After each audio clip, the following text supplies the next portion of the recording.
Sir હું ચડી ફસી બેંકમાંથી આવ્યો છું તો અત્યારે તમારે લોનની જરૂર છે. હા નામ તમારું? દેવ રાવલ. તો સર આપણે આમાં કઈ રીતે કરવું છે તમારે? તમને મોઈ જાવ એમ કરી નાખો. તો આપણે 10 તારીખનું રાખી દઈએ. શેનું? હપ્તા ભરવાનું. શેના હપ્તા? તમે હપ્તા ભરશો ને ઈ. હું શું લેવા હપ્તા ભરું? લોન તમે આપો ને હપ્તા હું ભરું? પણ સર અત્યારે પૈસાની જરૂર તમારે છે તો હપ્તા તમારે જ ભરવા પડે ને પછી લોન લીધા પછી. લોન કોણ આપે? હું. તો હપ્તા કોણ ભરશે? તમે.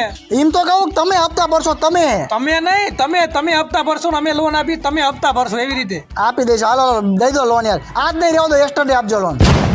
yesterday કઈ રીતે આપી શકું તમને લોન? હવે yesterday લોન આપતી હોય માપે. Today I not don't need તો ટુડે નથી જોતી. yesterday આવજે. yesterday દઈ દેજે લોન. પણ yesterday કઈ રીતે આવું મારે? હાલીને આવવાનું ભલામણા. તારે ટાઈમ નહીં એમાં હું શું કરું યાર? પણ સર શક્ય જ નથી yesterday. તો મારે કાલ લોન જોઈએ. ભલામણા હું કાલ જ લોન લઉં ને. અચ્છા તમારે કાલ લોન જોઈએ છે એમ? Yes yesterday. તમને લોન અત્યારે આપી દઉં એને હપ્તા હું ભરી નાખી. હું વાત કરો? એ તમારો મોબાઈલ લાવો એક સાહેબનો નંબર તમને ડાયલ કરી દઉં વાત કરો તમે ને ઈ ઇંગ્લિશ સ્પીકિંગ ના ક્લાસ કરે તમે એમની પાસે ઇંગ્લિશ શીખો. Yes sir I English. Okay sir I will come yesterday sir.